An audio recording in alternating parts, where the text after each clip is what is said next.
Rinig na po ba ako? Yes.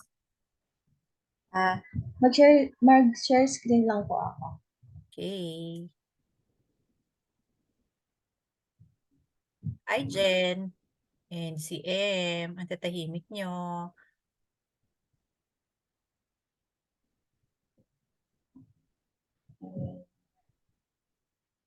So, yung i-discuss ko po ngayon is how to process new application with payment of fund withdrawal. So, bali po, mag-apply po tayo ng new app, regular lang din naman po. Kaya lang po, hindi po natin siya i-pay with cash or ng cheque. Ang gagamitin po natin is fund withdrawal form. So, ano nga po ba yung mga kailangan po natin? Requirements needed po, syempre po yung application form ni client, proposal po, client ID, tsaka po yung fund withdrawal form.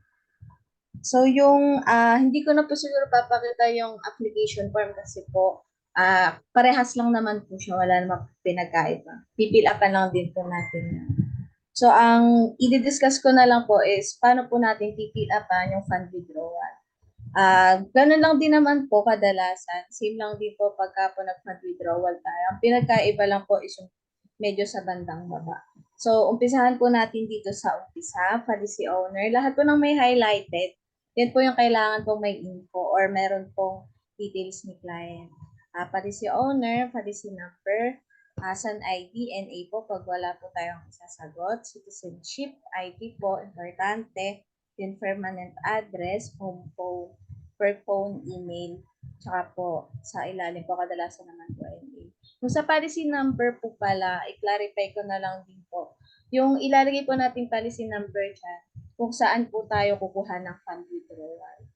Kasi po dito po sa number 2, sa request details po, ilalagay po natin dito yung PHP, kung magkano po yung i-withdraw or magkano po yung magiging payment doon po sa application ni client.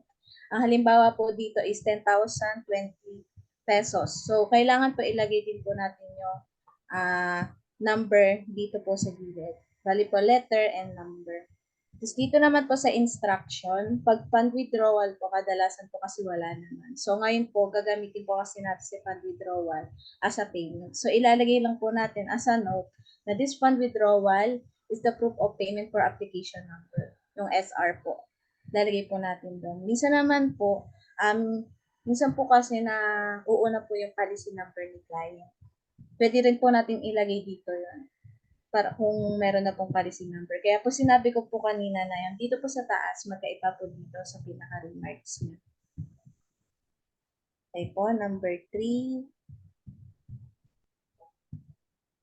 Number 3 po, the usual lang po ulit, signature po ni owner, kung kailan po nag-sign, signature po ni advisor, kung saan po nag-sign sa advisor, tsaka po si client, chairman NDO. Kailangan po mag-sign ng date po ulit. Yung same date po, kailangan po, yun din po yung date po dyan sa ating application form. Okay. Sa number 6 naman po, kadalasan po dito, pag fund withdrawal, meron po tayong chine-check. At it's either check po or telegraphic transfer. Pero po pag gagamitin po natin siya as a fund withdrawal, as a payment to client, wala po tayong ilalagay. Kasi po, ang ilalagay po natin isa mismong remarks na lang. Okay. Then sa 7 po, pinakalas po natin, kailangan po meron din pong signature si client ulit. Ilalagay lang po natin is life insurance. So, yun lang po ang kailangan natin. May tanong pa po ba or any additional po na medyo may question po tayo para po masagot po? So, kasama to ng application form. And sa Opo. application form, Rem, meron kang picture ng advisor's report sa natin ilalagay yung funds coming from. Di ba meron yun? Ah, opo.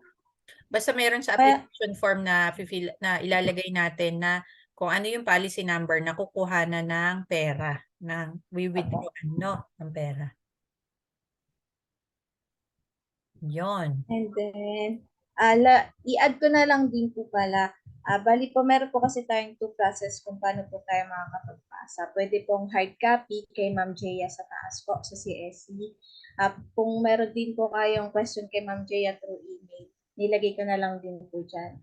Bali po, pag soft copy naman po kay Phil Client Service Center, and then yung sisilang po natin sa underwriter, kung meron na pong policy number, CUM po, tsaka po yung client email address. Kasi kailangan po ng proof po ni client na siya po yung nagre-request ng ating fund withdrawal. Tapos ito po yung attestation. Greetings to all of you. Na po ni advisor, certify the truthfulness of documents attached to this email and please consider my email as I evaluate the physical signature of the documents. And thank you and have a nice day ahead. Tapos po dito na lang po, nilagay ko na lang din po yung proof po. Once po kasi na process na po yung fund withdrawal ni client, automatic na po siya matatransfer po dun sa ating application, new application po na i-apply po natin sa kanya. Yun lang po. Any question po? May tanong?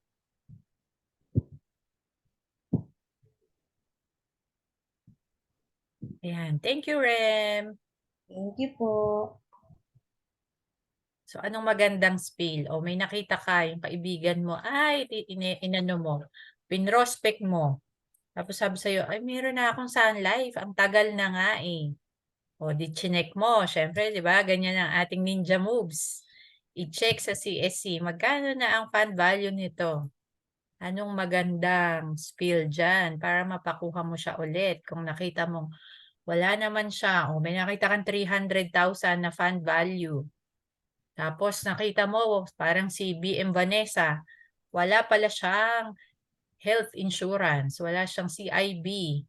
So, paano mo gagamitin yun? Siyempre, nasa isip mo, may 300,000 to, nandun lang, natutulog sa kanyang policy. Ano mo sasabihin kay client?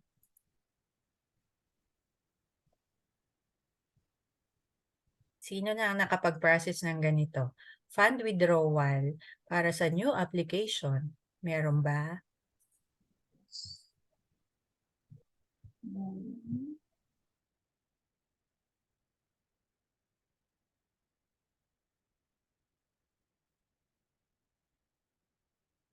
Walang gusto magsalita. Another example, nakita mo, FlexiLink. Palaging topic yan, FlexiLink. Meron siyang FlexiLink na 10 years old na.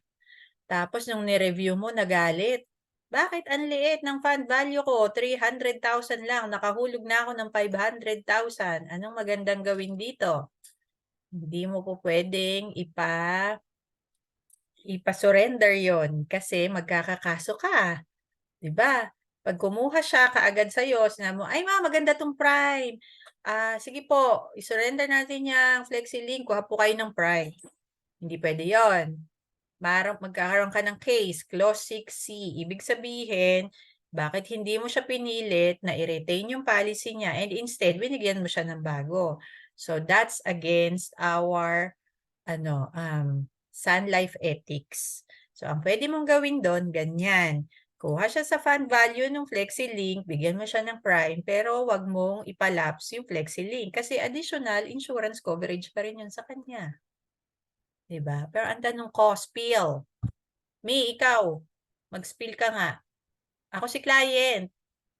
Meron akong 300,000. Wala man ako, kaisa-isa lang ang insurance ko, Sun Life. Wala man akong health insurance, wala akong rider na CIB, HIV, ganyan. Paano mo ako i-encourage na gamitin natin yung 300 ko at kumuha ako ng ibang policy?